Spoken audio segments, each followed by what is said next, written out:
Baik, bismillahirrahmanirrahim. Assalamualaikum warahmatullahi wabarakatuh. Perkenalkan, nama saya Laude Reza Aprianto, dan pada video ini saya akan sedikit membahas tentang materi Multi Attribute Decision Making atau MADM. Dalam materi MADM ini saya akan sedikit membahas mulai dari definisi, jenis-jenis, tahapan pengambilan keputusan, penerapan sampai kelebihan dan kekurangannya. Oke, kita masuk di poin pertamanya terlebih dahulu, yaitu pengertian dan konsep dasar dari Multi Attribute Decision Making atau MADM ini. Oke, kita mulai dari pengertian terlebih dahulu. Nah, jadi Multi Attribute Decision Making atau MADM ini, atau terjemahannya atau yang kita artikan sebagai pengambilan keputusan multi atribut, adalah sebuah metode dalam sebuah pengambilan keputusan yang membantu kita untuk memilih alternatif yang terbaik di antara beberapa opsi berdasarkan berbagai atribut yang saling terkait. Jadi konsep ini melibatkan penilaian atribut yang seringkali berkonflik satu sama lain, sehingga membutuhkan suatu perbandingan atau trade-off di antara atribut-atribut tersebut. Oke, kita masuk pada konsep dasar dari Multi Attribute Decision Making ini. Jadi MADM ini atau Multi Attribute Decision Making ini berusaha untuk mengatasi situasi di mana terdapat sebuah konflik antara suatu kriteria. Misalnya ketika suatu perusahaan lebih unggul dalam suatu aspek, tapi lebih rendah dalam aspek yang lain. Jadi setiap alternatif ini kita evaluasi berdasarkan serangkaian kriteria dengan bobot tertentu untuk mencerminkan tingkat kepentingannya. Jadi proses pengambilan keputusan sering melibatkan pemberian skor atau normalisasi agar seluruh kriteria berada pada skala yang sama. Oke, kita masuk di poin selanjutnya, yaitu konsep dasar atau elemen-elemen dalam konsep dasar Multi Attribute Decision Making ini. Oke, yang pertama ada alternatif, yaitu pilihan yang tersedia bagi pengambil keputusan. Kemudian ada kriteria yang berisikan faktor atau atribut yang kita gunakan untuk mengevaluasi atribut alternatif tersebut. Kemudian ada bobot dari kriteria, mencerminkan seberapa penting setiap kriteria dalam pengambilan keputusan. Kemudian ada metode agregasi, yaitu teknik untuk menggabungkan skor dari berbagai kriteria sehingga menjadi satu penilaian keseluruhan. Oke, kita masuk pada poin kedua atau materi kedua, yaitu jenis-jenis metode dari Multi Attribute Decision Making ini. Oke, beberapa metode-metode yang paling umum digunakan yaitu ada Simple Additive Weight atau SAW. SAW ini atau pembobotan tambahan sederhana, yaitu sering kita gunakan ketika sebuah proses perhitungan sederhana dibutuhkan dalam semua kriteria yang dianggap sebanding dalam sebuah skala. Kemudian yang kedua ada teknik for order preference by similarity to ideal solution atau TOPSIS. Jadi TOPSIS atau teknik pemeringkatan dengan preferensi terhadap solusi yang ideal kita gunakan ketika perlu mempertimbangkan aspek positif dan negatif secara simultan dalam pengambilan suatu keputusan. Kemudian yang ketiga ada Analytic Hierarchy Process atau AHP. Jadi AHP atau proses hierarki analitik ini kita gunakan ketika terdapat banyak kriteria atau subkriteria yang serta diperlukan sebuah penilaian secara hierarki atau secara tingkatan.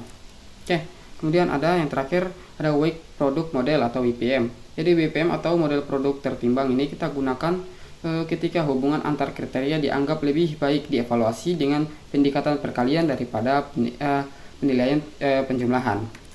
Oke, kita masuk pada poin ketiga atau materi ketiga, yaitu tahapan proses pengambilan keputusan dengan MADM ini. Oke, ada beberapa tahapan yang bisa kita gunakan dalam penerapan MADM ini. Yang pertama ada identifikasi alternatif dan kriteria keputusan. Kemudian yang kedua ada penentuan bobot untuk setiap kriteria. Kemudian yang ketiga ada alternatif berdasarkan kriteria dan bobot. Kemudian yang keempat ada normalisasi data. Yang kelima ada perhitungan nilai akhir alternatif. Yang keenam ada pemilihan alternatif terbaik. Dan yang terakhir, yang ketujuh, ada evaluasi dan justifikasi hasil. Oke, kita masuk pada poin keempatnya, yaitu penerapan Multi Attribute Decision Making atau MADM di berbagai sektor. Multi Attribute Decision Making ini seringkali bisa digunakan di berbagai sektor. Yang pertama itu ada bisnis dan manajemen.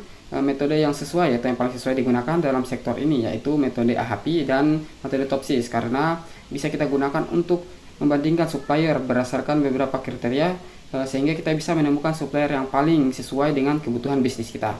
Oke, kemudian ada ada sektor teknologi. Jadi di sektor teknologi ini metode yang paling sesuai yaitu metode SAW atau metode TOPSIS, karena dapat membantu memberikan peringkat produk berdasarkan bobot kriteria sehingga menghasilkan pemilihan yang optimal.